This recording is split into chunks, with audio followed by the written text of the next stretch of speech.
Hello प्यारे बच्चों। स्वागत करते हैं हम अपने यूट्यूब चैनल अंकुर स्टडी सेंटर में। आज हम बात करेंगे यूपी बोर्ड 2025 के साइंस सब्जेक्ट के सभी महत्वपूर्ण प्रश्नों के बारे में। हम आपको यहाँ पे जीव विज्ञान, रसायन विज्ञान तथा भौतिक विज्ञान तीनों से संबंधित जितने भी मोस्ट इम्पॉर्टेंट क्वेश्चन हैं, सारों क्वेश्चन के बारे में हम आपको बताएंगे। तो बढ़ते हैं अपने पहले क्वेश्चन की तरफ, जो कि फिजिक्स का है।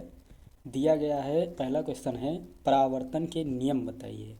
तो परावर्तन के दो नियम होते हैं, इसको आपको पढ़ना है। दूसरा है अवतल दर्पण और उत्तल दर्पण बताइए क्या है। तीसरा है गोलीय दर्पण द्वारा बने प्रतिबिंब का निरूपण कीजिए। यह इम्पॉर्टेंट है, इससे क्वेश्चन कई बार बोर्ड पेपर में आ चुके हैं। अगला है उत्तल दर्पण का उपयोग बताइए।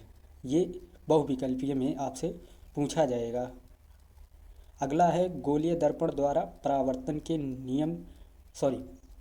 के लिए चिन्ह परिपाठी बताइए। गोलीय दर्पण द्वारा परावर्तन के लिए चिन्ह परिपाठी यह मोस्ट इम्पॉर्टेंट है, क्योंकि इससे कई सारे सवाल जो है बोर्ड परीक्षा में आपसे पूछा जाएगा। ठीक, इसलिए आप इसके सारे चिन्ह परिपाठी जो हैं अच्छे से पढ़िएगा और समझ लीजिएगा। अगला है दर्पण का आवर्धन सूत्र, लेंस अपवर्तनांक के आवर्धन का सूत्र, दोनों जो है याद कर लीजिएगा, इससे भी आपको सवाल आएगा। ठीक, अगला है रेटिना डायोप्टर पर सवाल। देखिए रेटिना जो है ये आपसे बहुविकल्पीय में पूछ सकता है। और दूसरा जो आता है डायोप्टर, जिसको हम समंजन क्षमता कहते हैं, इससे आपको सवाल पूछा जाएगा जो कि 2 नंबर का होगा। अगला है मानव नेत्र का चित्र बनाइए। देखिए ये जो क्वेश्चन है ये कभी उतना आता नहीं है, फिर भी इसको एक बार अच्छे से देख लीजिएगा, हो सकता है आ जाए। अगला है, ये क्वेश्चन थोड़ा गलत हो गया है। जरा दृष्टि दोष, निकट दृष्टि दोष, दूर दृष्टि दोष का निवारण तथा इस निवारण में किस लेंस का उपयोग किया जाता है, इसके बारे में भी आपको जो है बताना है। इसमें एक आपसे पूछा जाएगा, ये कन्फर्म है, इसलिए आप इन सारे दोषों को अच्छे से पढ़ लीजिएगा और इसके उपयोग में, इसके निवारण में किस लेंस का उपयोग किया जाता है यह भी आप लोग याद रखिएगा। अगला है प्रिज्म द्वारा प्रकाश का अपवर्तन। प्रिज्म द्वारा प्रकाश का अपवर्तन यह भी इम्पॉर्टेंट है। अगला है वायुमंडलीय अपवर्तनांक, तारों का टिमटिमाना। देखिए ये सब जो है कई नंबर में पूछा जाएगा, तारों का टिमटिमाना और वायुमंडलीय अपवर्तन। अगला है ओम का नियम, कूलाम का नियम। ओम का नियम आपसे पूछा जाएगा, कूलाम का नियम पूछा जाएगा। ये कंफर्म है कि पूछा जाएगा। अगर नियम नहीं पूछा जाएगा तो इन दोनों से सवाल तो आपसे बोर्ड की परीक्षा में पक्का है कि पूछा जाएगा। अगला है विद्युत विभव व विभवांतर, इससे भी आपको सवाल ही पूछा जाएगा। अगला है संयोजन के सवाल बताइए। संयोजन से मतलब है, हमने पढ़ा होगा फिजिक्स में, आपने भी पढ़ा होगा कि श्रेणी क्रम संयोजन और समांतर क्रम संयोजन जो है एक आता है, वो परिपथ से बना रहेगा। उसमें समांतर क्रम तथा चुंबकीय क्षेत्र रेखाएं, इसके गुण पूछा जाता है कि चुंबकीय क्षेत्र रेखाएं के गुण क्या हैं, इसको भी आप लोग याद कर लीजिएगा। अगला है दाहिने हाथ के अंगूठे का नियम। ये मोस्ट इम्पॉर्टेंट है दोनों, दाहिने हाथ का अंगूठे का नियम और फ्लेमिंग के दायां हाथ का नियम, दोनों बहुत ही इम्पॉर्टेंट है। अगला है विद्युत मोटर। सबसे इम्पॉर्टेंट जो है ये लास्ट वाला ही है, विद्युत मोटर। विद्युत मोटर आपसे कम 5 नंबर या 10 नंबर में आपसे पूछा जाएगा नामांकित चित्र के साथ। तो ये सारे थे जो हमने आपको फिजिक्स के बारे में क्वेश्चन बताए। अब आते हैं केमिस्ट्री के बारे में, यानी रसायन विज्ञान में। रसायन विज्ञान में हम बात करते हैं तो सबसे पहले क्वेश्चन है रसायन विज्ञान में संयोजन, वियोजन, विस्थापन, रेडॉक्स तथा द्वितीय विस्थापन, इन चारों अवक्रियाओं की परिभाषा व उदाहरण जो है एक एक समीकरण, इसको याद रखिएगा। इसमें से कोई एक तो आना है और आएगा, हम पक्का बता रहे हैं, कोई ना कोई एक क्वेश्चन आपसे बोर्ड के पेपर में भिड़ेगा। अगला है विकृत गंधिता, ऑक्सीकरण व अपचयन। ये भी आपसे 2 नंबर में पूछा जा सकता है, इसलिए आप इसे पढ़ लीजिएगा। अगला है संतुलित समीकरण अम्ल और क्षार उदासीनीकरण क्या है। देखिए, संतुलित समीकरण जो है, इसमें आपको समीकरण दे दिया जाएगा, उसको आपको संतुलित करना रहेगा। अम्ल, क्षार और लवण क्या है, इसके बारे में भी आपसे बहुविकल्पीय में पूछा जा सकता है। उदासीनीकरण क्या है, इससे 2 नंबर का सवाल आता है। अगला है धावन सोडा, बेकिंग सोडा, नवसादर, प्लास्टर ऑफ पेरिस के निर्माण की विधि, समीकरण और गुण बताइए। ये बहुत महत्वपूर्ण प्रश्न है। ये आपके बोर्ड पेपर में पूछा जाएगा और आया भी होगा। अगर पेपर बन गया होगा तो इसमें से कोई ना कोई एक जो है निर्माण की विधि आपके बोर्ड पेपर में पूछी गई होगी, तो इसमें से हर एक को तैयार कर लीजिएगा। अगर आप सबसे ज़्यादा इसमें इम्पॉर्टेंट है समीकरण, आप समीकरण ही अगर आप लिख के आएंगे, तब भी अगर क्वेश्चन 5 नंबर का प्रश्न रहेगा तो उसमें आपको 3 नंबर या 4 नंबर आपको मिल जाएगा। इसलिए आप समीकरण जरूर से याद रखिए। अगला है ऑक्सीकरण और अनाक्सीकरण में अंतर बताइए। अगला है वर्ण विक्षेपण क्या है, किस रंग की तरंग दैर्ध्य कम व ज़्यादा होती है।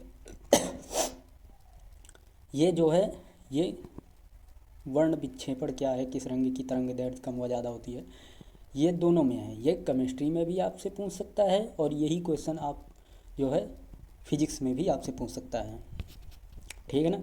वैसे केमिस्ट्री में नहीं, अधिकतर ये क्वेश्चन फिजिक्स में ही आपसे पूछा जाता है, बट गलती से हमने इसमें लिख दिया है। अगला है खनिज तथा अयस्क में अंतर बताइए। 5 नंबर में ये पूछा जा सकता है आपसे कि खनिज तथा अयस्क में अंतर बताइए।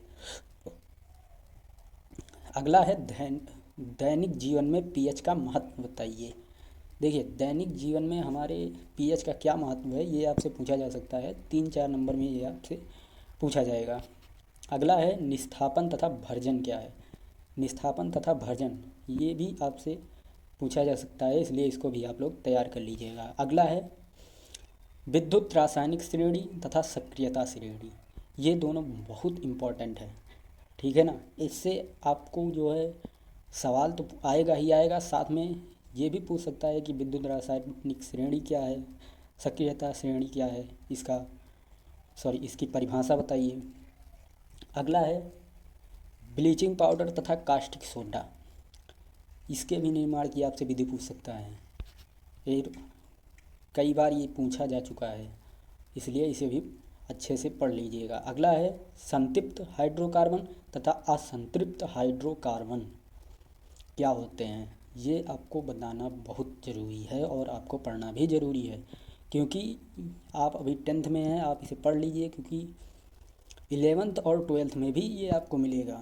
ये आपका पीछा नहीं छोड़ेगा। संतृप्त हाइड्रोकार्बन तथा असंतृप्त हाइड्रोकार्बन बोर्ड के पेपर में तो आने की संभावना है, पर आपको 12th और 11th में भी ये प्रश्न जो है, ये दोनों आपसे मुलाकात करेंगे। अगला है क्या होता है जब समीकरण, इसका समीकरण आपसे पूछा जाएगा। क्या होता है जब, बहुत ही महत्वपूर्ण है। अगर इस तरीके के समीकरण आपको चाहिए तो आप कमेंट बॉक्स में ज़रूर बताइए, हम आपको सारे समीकरण देंगे। ये था केमिस्ट्री का। अब आते हैं बायोलॉजी पे। देखिए, बायोलॉजी में आपसे पहले ही चैप्टर में पूछ सकता है पोषण किसे कहते हैं, स्वपोषी व परपोषी एवं विषमपोषी पोषण क्या है। देखिए, स्वपोषी, विषमपोषी तथा परपोषी पोषण क्या है, इसके बारे में आपको बताना रहेगा। अगला है प्रकाश संश्लेषण को प्रभावित करने वाले कारक बताइए। प्रकाश संश्लेषण को प्रभावित करने वाले कारक बताइए, ये 2 नंबर में आपसे पूछ सकता है। धमनी व सिरा में अंतर बताइए, ये भी पूछ सकता है। लेकिन इसको अगर आप पढ़ेंगे और इसे समझेंगे तो ये आपके लिए भी जो है बहुत लाभकारी प्रश्न है। अगला है रक्त कणिकाओं के प्रकार बताइए, ये आपसे बहुविकल्पीय में ही पूछा जाएगा। अगला है जनन के प्रकारों का वर्णन कीजिए, ये मोस्ट इम्पॉर्टेंट है। इसमें आपसे जान लीजिए ये आपके लिए मोस्ट इम्पॉर्टेंट है। जनन के प्रकारों का वर्णन कीजिए, इसमें से कोई ना कोई एक प्रकार तो आपसे पूछा जाएगा। अगला है हृदय के अनुप्रस्थ काट का तंत्रिका तंत्र का तथा नर जनन अंग तथा मादा जनन अंग का नामांकित चित्र बनाकर जो है उनके भागों का नाम लिखिए। इसमें से हृदय के अनुप्रस्थ काट का जो है इनमें से हृदय के अनुप्रस्थ काट का चित्र और मादा जनन अंग का चित्र, ये दोनों मोस्ट इम्पॉर्टेंट है। हम जब पढ़ते थे तो मादा जनन अंग का चित्र आया था, कई बार हृदय के अनुप्रस्थ काट का भी चित्र आता है, इसलिए इन चित्रों को बहुत ध्यान से पढ़ लीजिएगा और समझ लीजिएगा, ठीक है ना। और एक बार पेपर से पहले आप खुद से बनाने की कोशिश करिएगा, इससे क्या होगा कि आप बोर्ड के पेपर में अच्छा बना पाएंगे, ठीक। अगला है मासिक के चक्र क्या है, वर्णन कीजिए। मेंस्ट्रुअल साइकिल क्या है, इसका वर्णन कीजिए। ये भी आपसे 4 नंबर नहीं तो 5 नंबर में तो फिक्स है, ये बड़ा नंबर में ही आता है। मासिक चक्र यानी मेंस्ट्रुअल साइकिल क्या है, इसका वर्णन कीजिए। अगला है किशोरा अवस्था में होने वाले परिवर्तन क्या हैं, ये आपसे बहुविकल्पीय में पूछा जा सकता है। अगला है वाष्पोत्सर्जन क्या है, ये 2 नंबर में आपसे पूछा जा सकता है। तीसरा है परागण किसे कहते हैं, इनके प्रकारों का वर्णन कीजिए, ये आपसे 2 नंबर में 3 नंबर में पूछा जा सकता है। अगर जो हमने क्वेश्चन लिखा है यही से पूछेगा तो आपसे 4 नंबर या 5 नंबर में पूछेगा, परागण किसे कहते हैं। इसके 2 प्रकार होते हैं, स्वपरागण व परपरागण, ठीक है ना। अगला है रक्त के जमने की प्रक्रिया का वर्णन कीजिए। देखिए ये भी आपसे 5 नंबर में पूछा जा सकता है। अगला है एक संकरण तथा द्विसंकर संकरण प्रयोग क्या है, ठीक है ना, इसे आपको बताना है। मेंडल ने किया था एक संकरण प्रयोग तथा द्विसंकर संकरण प्रयोग करके उन्होंने आनुवंशिकता के बारे में बताया था, ठीक है ना। तो इसे पढ़ लीजिएगा, इसमें से आपको 5 नंबर में पूछा जाएगा। अब की बार गारंटी है कि एक संकरण प्रयोग नहीं तो द्विसंकर संकरण प्रयोग तो पक्का पूछा जाएगा। अगला है मेंडल के द्वारा बताए गए 3 नियम। मेंडल ने 3 नियम बताए थे, स्वतंत्र अभिवर्तन का नियम, पृथक्करण का नियम और अपघूर्णन का नियम, ठीक है ना। इन तीनों नियमों को आप अच्छे से पढ़ लीजिएगा, इनमें से कोई ना कोई नियम आपसे ज़रूर पूछा जाएगा 2 नंबर में, तो कन्फर्म है। अगला है आनुवांशिक लक्षणों की वंशानुगति। देखिए ये नहीं आ सकता है लेकिन इम्पॉर्टेंट लगा इसलिए हम आपको बता देने हैं, पढ़ लीजिएगा। अगला है प्राकृतिक प्रभाव बताइए। हम जिस प्रकृति में रहते हैं उसका हम पर भी प्रभाव पड़ता है, यही आपको बताना है, ठीक है ना। अगला है मेंडल के द्वारा मटर के ही पौधे को चुनने का कारण बताइए। यह बहुत इंपॉर्टेंट क्वेश्चन है, ये आपसे 4 नंबर में पूछा जाएगा। मेंडल के द्वारा मटर के ही पौधे को चुनने का क्या कारण था, ये आपको बताना पड़ेगा। अगला है हृदय की क्रियाविधि का वर्णन कीजिए। ये आपसे 2 नंबर में पूछा जा सकता है, अगर बड़ा बना के पूछेगा तो 4 नंबर में भी कभी कभी ये आता है, तो इसलिए इसे अच्छे से पढ़ लीजिएगा। अगला है पौधों में पाए जाने वाले हार्मोन्स, ये आपसे दो नंबर या बहुविकल्पीय में पक्का पूछा जाएगा। अगला है लिंग निर्धारण क्या है। लिंग निर्धारण ये आपसे पक्का है, 100% पक्का है कि ये क्वेश्चन आपसे पूछा जाएगा। सो ये सारे थे, हमने आपको बताया कि फिजिक्स, केमिस्ट्री और बायो तीनों में जो मोस्ट इम्पॉर्टेंट क्वेश्चन है वो हमने आपको यहाँ पे बताया है। मोस्ट इम्पॉर्टेंट क्वेश्चन कर सकते हैं, नहीं तो जो महत्वपूर्ण टॉपिक थे वो टॉपिक हमने यहाँ पर उठाकर आपको समझाया यहाँ पे कुछ भी, ठीक है ना। अगर आपको किसी भी तरह का डाउट हो या किसी भी तरह का क्वेश्चन जो तरीका हमने बताया या जो टॉपिक हमने उठाया उससे आपको कोई भी तरीके का क्वेश्चन आपको नहीं आता है या आपको पता करना है, आपको नहीं आता है, तो कमेंट बॉक्स में आप ज़रूर बताइए, हम आपको उसका आंसर आपको ज़रूर देंगे। सो आप अच्छे से तैयारी करिए।